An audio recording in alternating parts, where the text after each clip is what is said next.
بسم اللہ الرحمن الرحیم۔ السلام علیکم ورحمۃ اللہ وبرکاتہ۔ اللہم صلی علی محمد وعلی آل محمد۔ آسان ترجمہ قرآن مفتی محمد تقی عثمانی صاحب۔ سورہ البقرہ آیت نمبر 207۔ وَمِنَ النَّاسِ مَن يَشْرِي نَفْسَهُ ابْتِغَاءَ مَرْضَاتِ اللَّهِ وَاللَّهُ رَءُوفٌ بِالْعِبَادِ، اور دوسری طرف لوگوں میں وہ شخص بھی ہے جو اللہ کی خوشنودی کی خاطر اپنی جان کا سودا کر لیتا ہے، اور اللہ ایسے بندوں پر بڑا مہربان ہے۔ یہ ان صحابہ کرام کا ذکر ہے جنہوں نے اپنی جانیں اسلام کے مقاصد کے لیے کھپا رکھی تھیں۔ ایسے کئی صحابہ کے واقعات مفسرین نے ذکر کیے ہیں۔ یا ایہا الذین آمنوا ادخلوا فی السلم کافہ ولا تتبعوا خطوات الشیطان انہ لکم عدو مبین۔ اے ایمان والو، اسلام میں پورے کے پورے داخل ہو جاؤ اور شیطان کے نقش قدم پر نہ چلو، یقین جانو وہ تمہارا کھلا دشمن ہے۔ وَإِن زَلَلْتُم مِّن بَعْدِ مَا جَاءَتْكُمُ الْبَيِّنَاتُ فَاعْلَمُوا أَنَّ اللَّهَ عَزِيزٌ حَكِيمٌ۔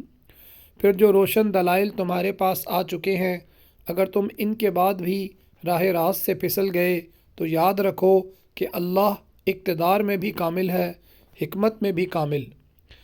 ان دو صفتوں کو ساتھ ذکر کرنے کا مقصد یہ ہے کہ چونکہ اس کا اقتدار کامل ہے، اس لیے وہ کسی وقت بھی تمہاری بدعملی کی سزا دے سکتا ہے، لیکن چونکہ اس کی حکمت بھی کامل ہے، اس لیے وہی اپنی حکمت سے یہ طے کرتا ہے کہ کس کو کب اور کتنی سزا دینی ہے۔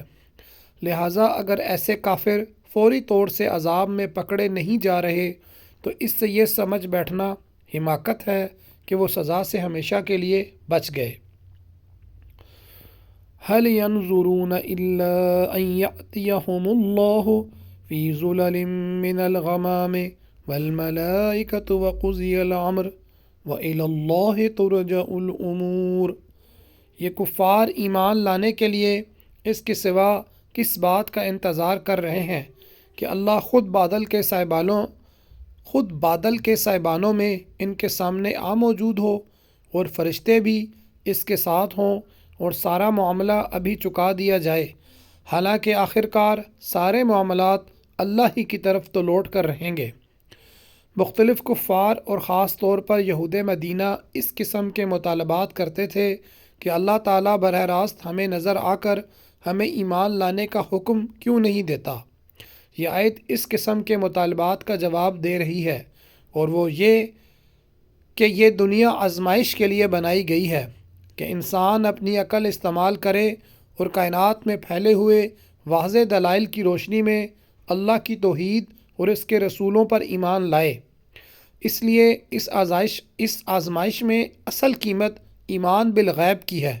اگر اللہ تعالیٰ براہ راست نظر آ جائیں تو آزمائش کیا ہوئی، اور اللہ تعالیٰ کی سنت یہ ہے کہ جب غیب کی چیزیں انسان کو آنکھوں سے نظر آ جائیں تو پھر ایمان معتبر نہیں ہوتا، اور ایسا اسی وقت ہوگا جب یہ کائنات ختم کر کے سزا اور جزا کا مرحلہ آ جائے گا۔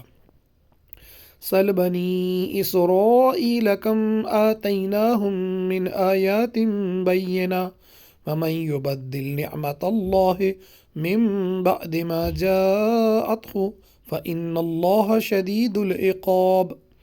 بنی اسرائیل سے پوچھو ہم نے ان کو کتنی ساری کھلی نشانیاں دی تھیں، اور جس شخص کے پاس اللہ کی نعمت آ چکی ہو پھر وہ اس کو بدل ڈالے تو اسے یاد رکھنا چاہیے کہ اللہ کا عذاب بڑا سخت ہے۔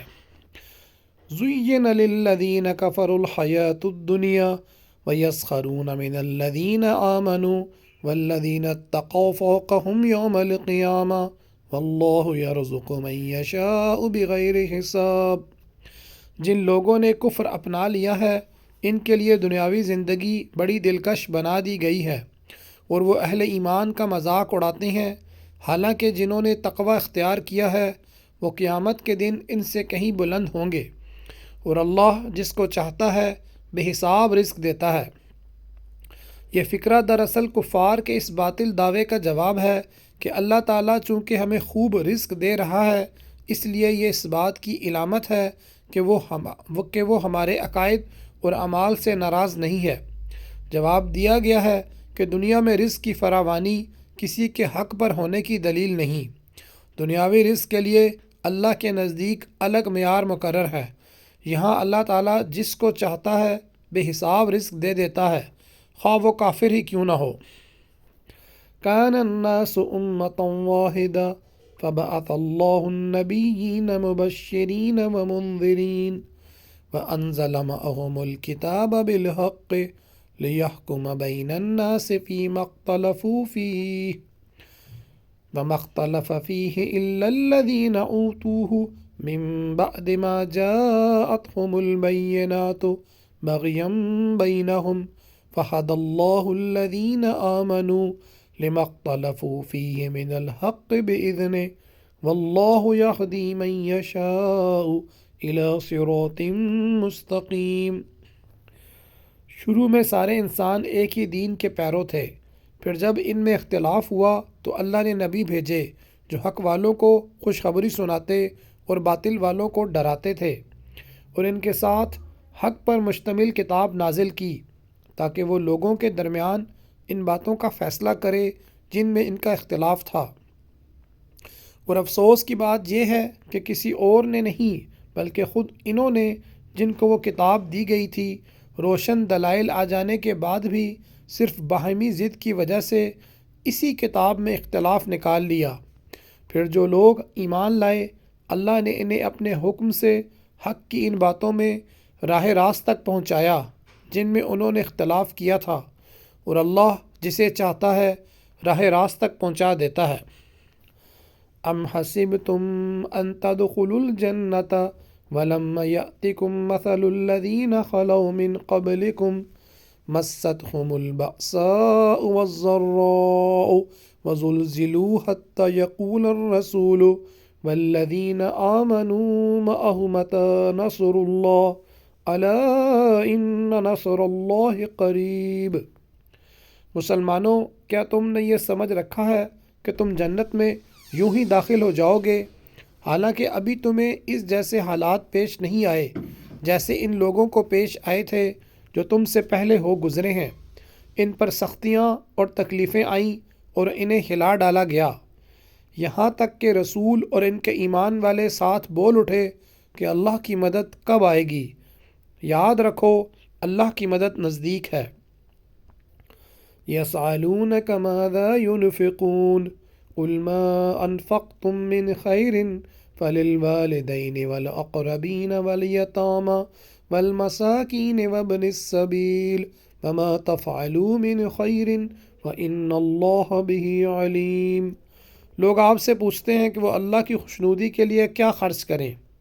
آپ کہہ دیجئے کہ جو مال بھی تم خرچ کرو وہ والدین، قریبی رشتہ داروں، یتیموں، مسکینوں اور مسافروں کے لیے ہونا چاہیے، اور تم بھلائی کا جو کام بھی کرو اللہ اس سے پوری طرح باخبر ہے۔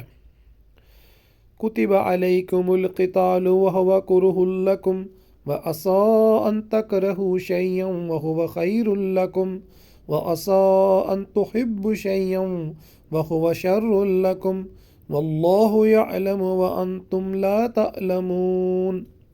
تم پر دشمنوں سے جنگ کرنا فرض کیا گیا ہے، اور وہ تم پر گراں ہے، اور یہ عین ممکن ہے کہ تم ایک چیز کو برا سمجھو حالانکہ وہ تمہارے حق میں بہتر ہو، اور یہ بھی ممکن ہے کہ تم ایک چیز کو پسند کرو حالانکہ وہ تمہارے حق میں بری ہو، اور اصل حقیقت تو اللہ جانتا ہے اور تم نہیں جانتے۔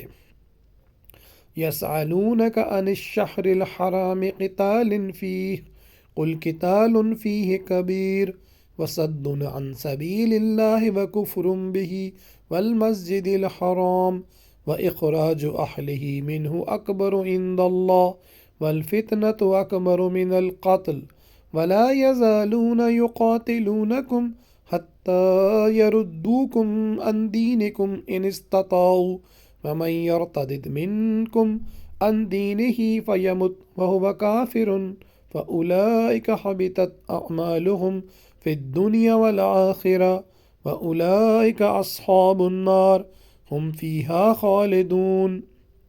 لوگ آپ سے حرمت والے مہینے کے بارے میں پوچھتے ہیں کہ اس میں جنگ کرنا کیسا ہے۔ آپ کہہ دیجئے کہ اس میں جنگ کرنا بڑا گناہ ہے، مگر لوگوں کو اللہ کے راستے سے روکنا، اس کے خلاف کفر کی روش اختیار کرنا، مسجد حرام پر بندش لگانا اور اس کے باسیوں کو وہاں سے نکال باہر کرنا اللہ کے نزدیک زیادہ بڑا گناہ ہے، اور فتنہ قتل سے بھی زیادہ سنگین چیز ہے۔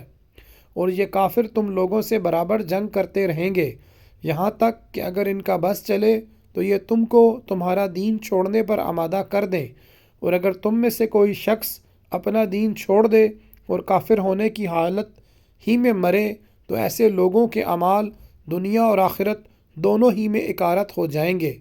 ایسے لوگ دوزخ والے ہیں، وہ ہمیشہ اسی میں رہیں گے۔ سورہ توبہ میں 4 مہینوں کو اشہر حرم کہا گیا ہے، یعنی حرمت والے مہینے۔ حضرت صلی اللہ علیہ وآلہ وسلم نے ان کی تشریح کرتے ہوئے فرمایا ہے کہ یہ 4 مہینے رجب، ذوالقعدہ، ذوالحجہ اور محرم ہے۔ ان مہینوں میں جنگ منع ہے، البتہ اگر کوئی دشمن حملہ کر دے تو اپنا دفاع کیا جا سکتا ہے۔ ایک مرتبہ ایک سفر کے دوران چند صحابہ کی کچھ مشرکین سے جھڑپ ہو گئی، اور مشرکین میں سے ایک آدمی عمر بن زمری مسلمانوں کے ہاتھوں مارا گیا۔ یہ واقعہ جمادی الثانیہ کی 29 تاریخ کی شام کو واقعہ ہوا، لیکن اس شخص کے قتل ہوتے ہی رجب کا چاند نظر آ گیا۔ اس پر مشرکین نے مسلمانوں کے خلاف ایک طوفان مچا دیا کہ یہ لوگ حرمت والے مہینوں کا بھی پاس نہیں کر رہے ہیں۔ یہ آیت اس پروپیگنڈے کے پس منظر میں نازل ہوئی ہے۔ جواب کا خلاصہ یہ ہے کہ اول تو عمر بن امیہ کا قتل غلط فہمی میں ہوا، جان بوجھ کر حرمت والے مہینے میں قتل نہیں کیا گیا۔ لیکن جو لوگ اس واقعے پر طوفان کھڑا کیے ہوئے ہیں، بلکہ جو لوگ حقیقتاً مسجد حرام میں عبادت کے اہل ہیں، ان کے لیے زندگی اجیرن بنا کر انہیں یہاں سے نکلنے پر مجبور کرتے ہیں، اور اللہ تعالیٰ کے ساتھ کفر کی روش اختیار کیے ہوئے ہیں۔ آج کے لیے اتنا ہی، آئندہ کے لیے جاری ہے۔ جزاک اللہ خیرہ۔ السلام علیکم ورحمۃ اللہ وبرکاتہ۔